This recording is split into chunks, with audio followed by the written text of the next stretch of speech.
The red light on the badge reader didn't blink. It sneered. 12 years I'd worked there.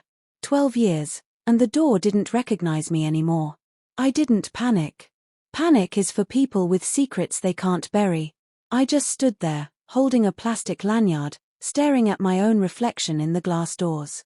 What none of them knew, not the guard, not the lawyers, not the man sitting behind the big mahogany desk, was that the woman they were about to humiliate had spent 6 years quietly building the case that would end their entire empire.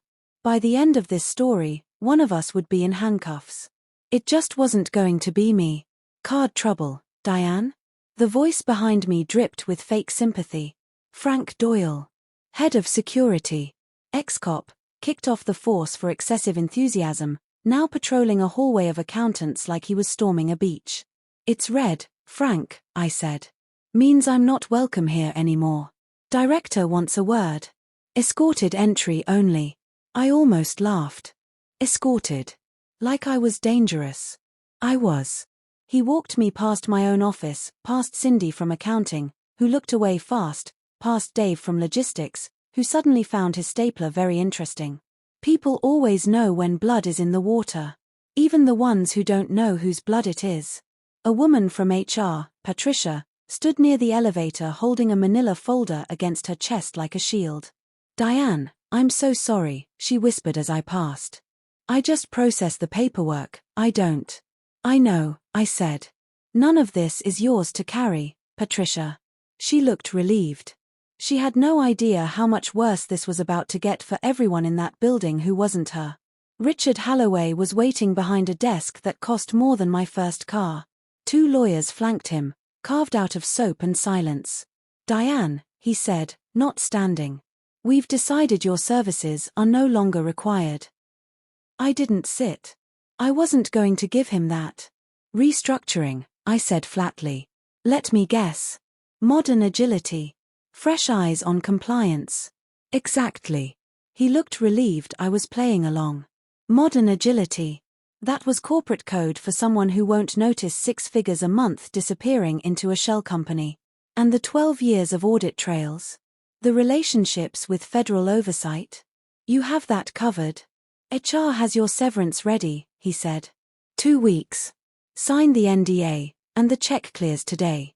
An NDA. Of course. They wanted to buy my silence for the price of a used sedan.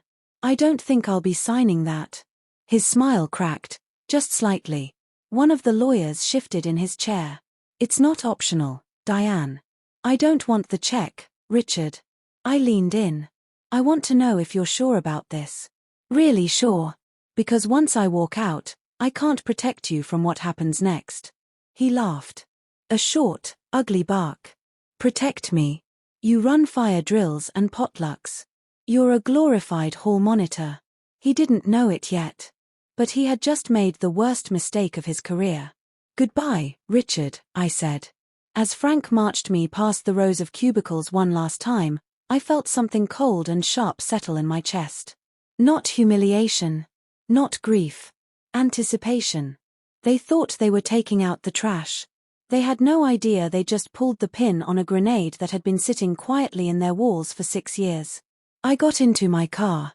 I checked the rearview mirror. Frank stood at the glass doors, arms crossed, watching me drive away like he'd won something. Enjoy the victory lap, boys, I whispered to the empty car. You just triggered the end of everything you built. My apartment is sterile. No clutter, no photos, nothing that tells a story on purpose. But slide the dresser in the guest room 3 inches left, press the right floorboard, and a hidden panel clicks open.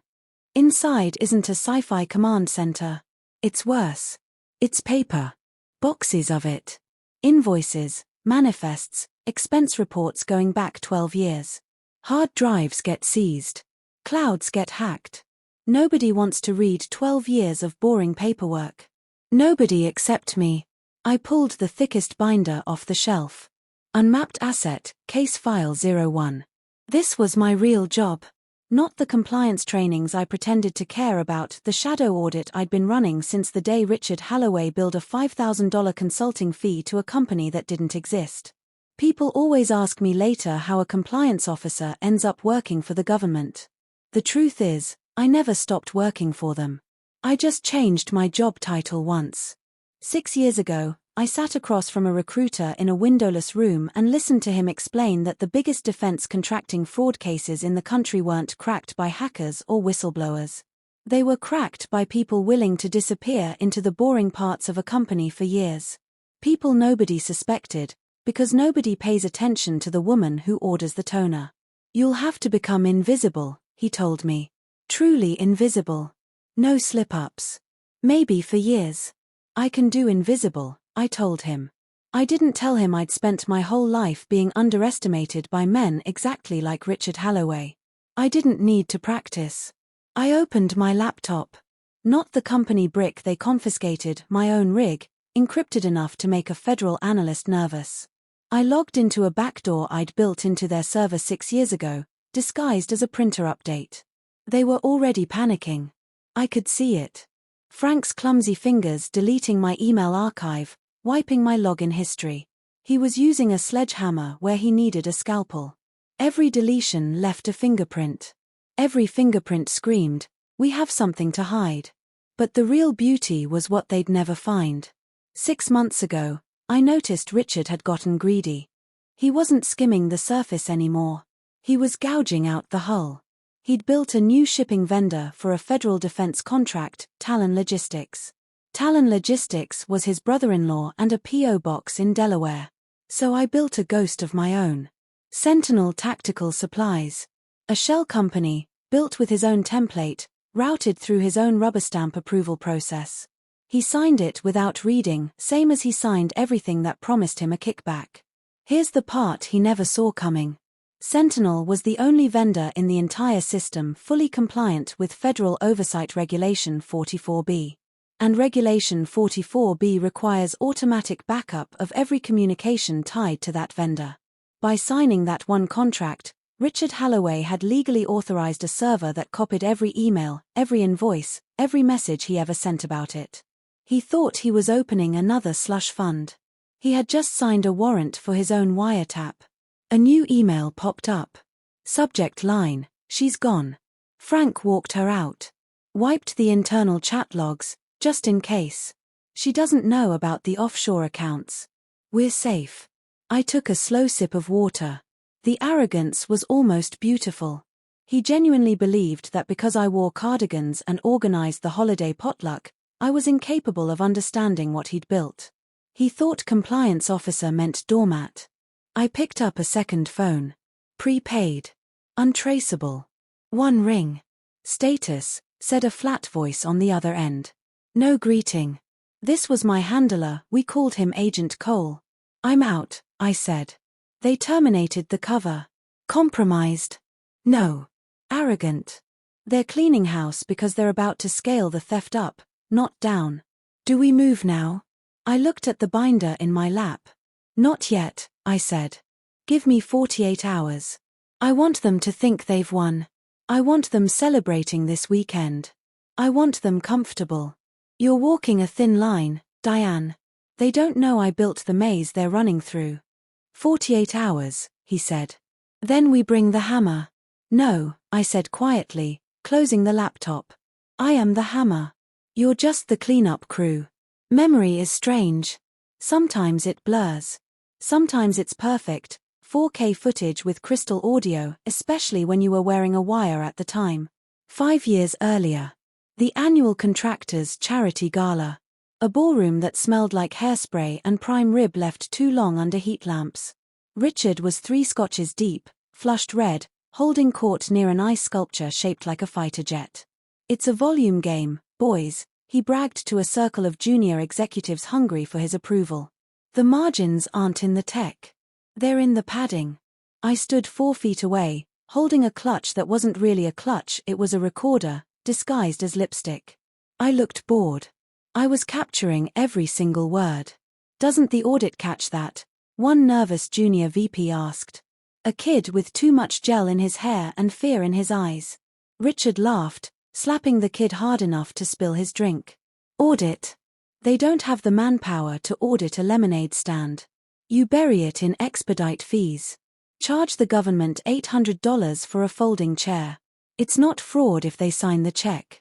The circle laughed, that nervous, wet laughter of men who wanted to be him but were terrified of becoming him. Then he spotted me. Diane, get over here. Tell these boys about the labor audit. I stepped forward, smiling the smile of a flight attendant during turbulence. You mean when you reclassified the janitorial staff as environmental sanitation engineers to bill them at a higher rate, sir? The room went silent for half a second. Then Richard roared with laughter. See? She knows the game. He leaned toward the junior VP, dropping his voice straight into my hidden recorder. Doesn't talk. Doesn't ask questions. Just fixes the paperwork. Not smart enough to understand it. Just organized enough to hide it. Not smart enough. That was the moment. That was the exact second this stopped being an assignment and became personal. I kept my smile frozen in place. Another drink, sir? Double. No ice. I walked to the bar. My hands didn't shake. I brought him his scotch. Good girl, he muttered. Didn't even look at me. That night, I went home and labeled the recording, Evidence 049 Admission of Intent. You should have read my resume, Richard. I didn't study business administration at a community college. I trained in forensic accounting at Quantico. Back in the present, the rain outside turned grey and miserable. I watched the security feed from the server room. They'd brought in outside help. A kid in a hoodie, barely out of college, running a brute force wipe script. Sloppy. Loud. Amateur hour. Oh honey, I whispered to the screen. You're not deleting the data. You're just hiding the shortcuts.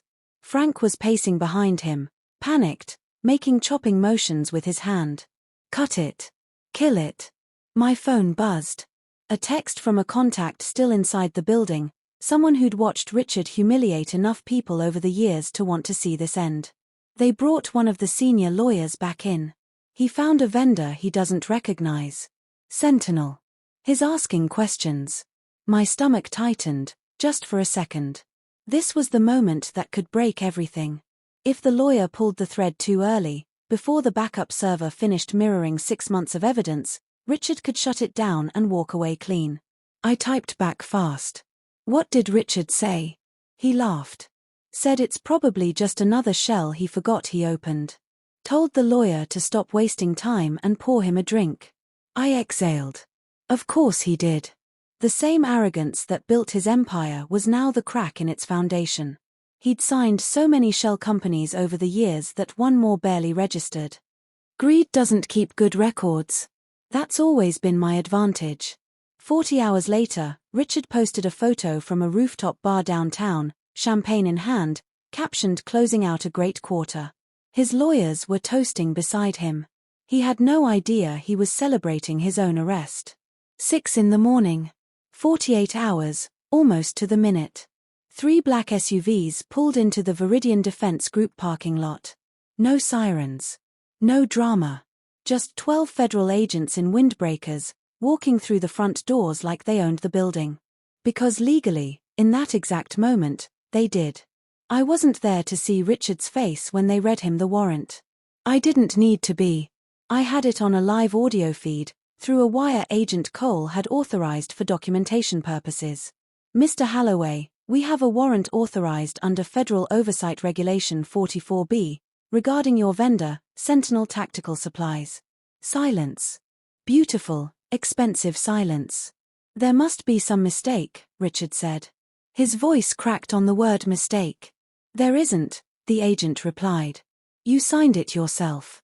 I closed my eyes and let myself enjoy that sentence twice. Frank Doyle was suspended within the hour, under investigation for obstruction and destruction of evidence. The kid in the hoodie was already cooperating, eager to trade testimony for a lighter sentence. Even Patricia from HR, the one who'd whispered an apology to me by the elevator, was cleared within the first day because some people really do just process the paperwork. By that afternoon, my real badge, the one with the silver federal seal on the back, the one that had been sitting quietly in my wallet for 6 years, was the only badge from that building still worth anything. I drove past Viridian one last time. Reporters were already gathering outside, Cameras pointed at the mahogany doors I used to walk through like a ghost. I didn't stop. I didn't need to. 3 months later, I sat in a courtroom that smelled like old wood polish and nerves, watching Richard Holloway in a suit that no longer fit him the way it used to. He didn't look like a man who threw $800 folding chairs onto government invoices anymore. He looked small. The prosecutor played evidence 049 for the jury. My own voice, calm and clear, asking him about a drink. His voice, slurred and arrogant, calling me not smart enough. I watched 2 jurors wince. He was sentenced to 11 years for federal fraud, conspiracy, and obstruction. Talon Logistics was dissolved within the week. His brother-in-law took a plea deal and is now, ironically, working in the same warehouse he used to pretend to manage. I never got my old desk back. I never wanted it. Richard Holloway once told a room full of men that I wasn't smart enough to understand the game. He was wrong. I didn't just understand it. I owned it. And somewhere, in a quiet apartment with no clutter and no photos, there's a binder labeled Unmapped Asset, Case File 01, sitting closed on a shelf for the first time in 6 years. Because the ghost in the server room finally got to rest. Enjoy the cleanup, boys, I whispered to an empty car, all those months ago. You just met the hall monitor.